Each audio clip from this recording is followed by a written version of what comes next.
All right, Ryan Wright here, national recruiting analyst with Clint, Cosgrove, also national recruiting analyst with Rivals. We are going to debate heavily today. I'm taking the state of Georgia versus the Midwest for Clint, and we are debating which area or state has the most college football ready talent that may be extrapolated into other areas, but which state, which area has the most talent coming off the high school gridiron. Clint, how you doing today? You ready for this? Oh, I'm ready, man. I'm always going to battle for the Midwest, so I'm ready to do it again. Let's go.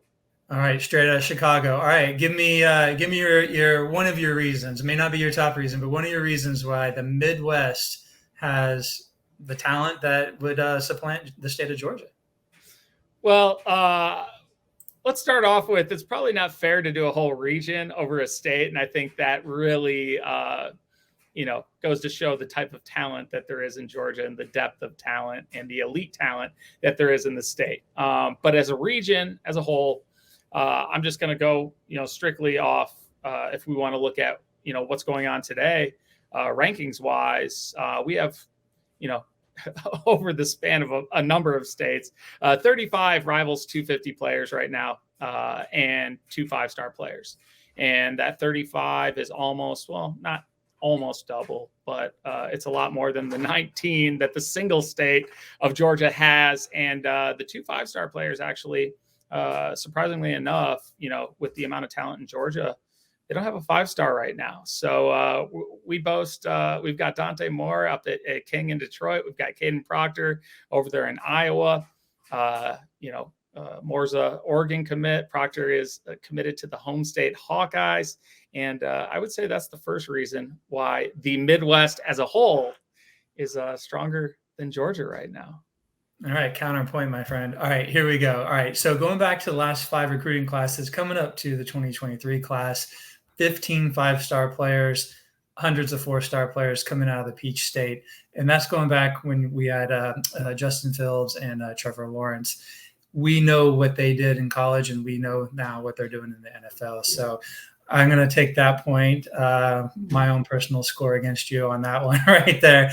And then, yeah, like you said, so I'll concede the point. Going region per state, there are 19 Rivals 250 players from the state of Georgia right now. No 5-stars, but I shouldn't say. I do think that there's a great possibility that 2 of them, Caleb Downs, top player rated at his position, Alabama commit, and then also top rated player is position at running back, Justice Haynes, are, I would say, 5-star worthy. There's a couple other guys that may factor into that, like Vic Burley, defensive end, Clemson commit. We'll see how he's doing. Teams are running away from him this year. It's not going to have the stats, but he's still impacting the game. So I think that 5-star deficiency between the Midwest and Georgia, that gap's going to close, my friend. It's going to close quick. I got some other stuff, some other guys in here that's going to really is going to push it over the edge. If you want to get on to the second point, counterpoint, do you want to? You got another point, or do you want me to keep going? Yeah, no, I think I can counter that. You know what? I agree. Those are some phenomenal players, but they don't have the 5 stars yet. Our guys do. Yet. And then we also have some 2024 5-star players, most notably newly minted defensive lineman Justin Scott, who's also proven to be a heck of an offensive lineman. He actually has family down in Georgia. I wonder if the Bulldogs will come in hot after him. But I want to counter your 4 and 5 stars with our 2022 NFL draft. Okay.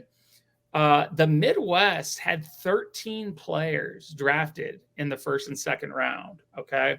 Not only did we have the 2nd, 3rd, and 12th picks in Aiden Hutchinson, Sauce Gardner, and Jamison Williams, who probably would have gone much higher had he not torn his ACL in the national championship game against Georgia. But what I want to point out here is your stars don't add up when it comes to the 2022 draft. And let me tell you why. And this is crazy because when I was doing the research on this earlier today, of those 13 players selected in the first 2 rounds, those top three were well known. 2 4-stars, Sauce was only a 5.53, so he was 0.1 from being a 2-star player. But two of the remaining 10 outside of those top three were only 2-star players coming out of high school. Even more surprising and impressively, 4 of the remaining 10 had no stars at all. And wow. Those are going in the first 2 rounds. So I'll let you counter that, and then I'm going to counter with another point related to that. Okay. So I'll give you got me beat maybe on the NFL stuff. I didn't go player for player in this most recent draft to see who all was from Georgia, but I'm going to piggyback on the Bulldogs on that because I do remember some of this. I do believe the Bulldogs had 15 players drafted in this NFL draft, which, if I'm not mistaken, was a record. And I think 14 of those guys actually made the roster. Granted, not all of them are from the state of Georgia. No, they aren't. I do know Trayvon Walker is Trayvon Quay Walker and Devontae Wyatt are. And I can't remember everybody else right off the top of my head, but I can tell you. Go for it. Help me out. Booth in the second round was from Georgia, their only second round pick. And then Walker, number 1, Kyle Hamilton at number 14 from Notre Dame. And then Quay Walker and Devontae Wyatt were the other first rounders. So 1, 2, 3, 4 first rounders, and I believe only 1 second rounder. So 13-5. I'll let you continue. That's off of 1 team. That's awful. I didn't. You got me beat on the research. No. I'm saying that's Georgia players. Period. That's Georgia players. Period. In the first 2 rounds in the 2022 draft from the state of Georgia, who played in high school. You may be right, but I don't believe you. I could be wrong too. I mean, I did go through the Georgia part pretty quick. I was more focused on the Midwest. I believe you. It sounds right, but I don't want to believe you. All right. But yeah, so Bulldogs, 15 players drafted. I think I got something for that. That's good. But I want to counter that. And because you brought up the points. And so I'm going to go into another counterpoint here. So in the college football playoff era, only 2 schools outside of the Southeast that depend on the state of Georgia for all of their recruits have won a national championship. And I know you know one of them very well because I know you were there when it happened. And the other one is in your region, Ohio State. So LSU and Ohio State, the rest, Bama, Georgia, and Clemson, all coming into the Peach State to get top players to make that happen. Those fantastic college football moments. Why we turn in on Saturday, thanks to the Peach State. Would you like to counterpoint that, my friend? I'm not going to counterpoint that because – I'm not going to lie. There are some absolute dogs down in Georgia. And when I'm taking about 7 states to year 1 and, the kids are spread out. They're not all going to one school. A lot of them can't even go to Power 5 schools that end up drafted early. But that brings me to my final point before I let you finish, because Georgia does have more talent than any one of the individual Midwest states. But my favorite thing about the Midwest is it's slept on. And I think the 2022 draft says it all. A lot of those kids, like I said, 2 stars, no stars, 3 stars. There was only, of those 12, I think 1, 2, 3, 4, maybe 4 were 4-star players or higher. So that brings me to my closing point that the kids in the Midwest have unlimited upside. They're a lot less developed. There's not year-round football. They're not going against high level of competition, game in and game out like those players and teams from Georgia. So, the thing that I do like a lot about the Midwest is the upside of the players. It's not recruited as heavily as Georgia.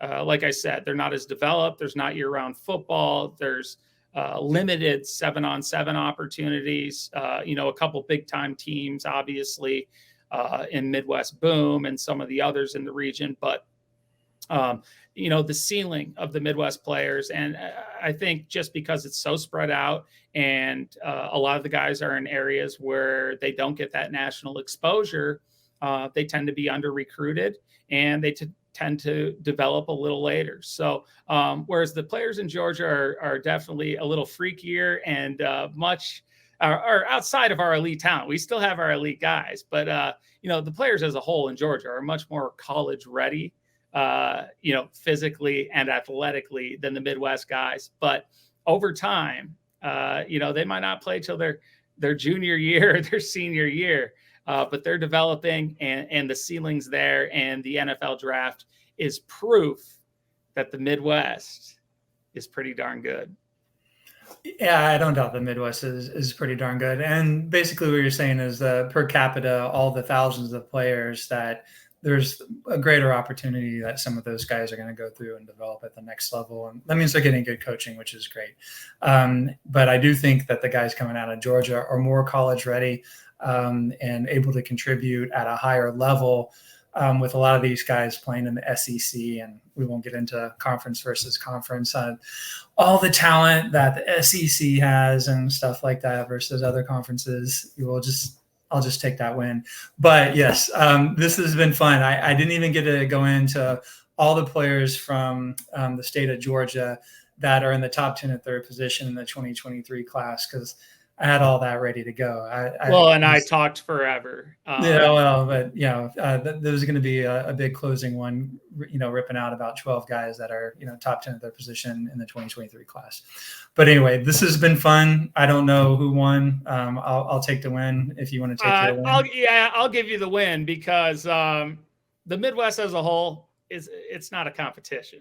But Georgia as an individual state, there isn't a single Midwest state that can even come close. The elite talent can compete with the elite talent in Georgia. But as a whole, Georgia's got each one of them states beat individually for sure. We've talked about this before. I do want to give the state of Ohio props because of all of the college football teams that are in that state. And maybe not enough is given prop wise, like you were talking about, maybe being slept on. For that pipeline. And Georgia has it too. Georgia State, Georgia Southern, Georgia Tech, Kennesaw State, then you start going D2 and stuff like that. So Georgia has something like that where they're also not only feeding into the SEC, ACC, and the Big Ten schools that try to come in there and get guys, but Ohio has that as well. And they're just maybe not being developed early enough for them to get their rankings and ratings. So, all right, Clint, I appreciate it. We got to hop on another time, figure out some other way to debate Midwest or state guys or something like that. But it's been fun. I appreciate your time, man. Yeah, no, it's been a lot of fun. Thank you, man.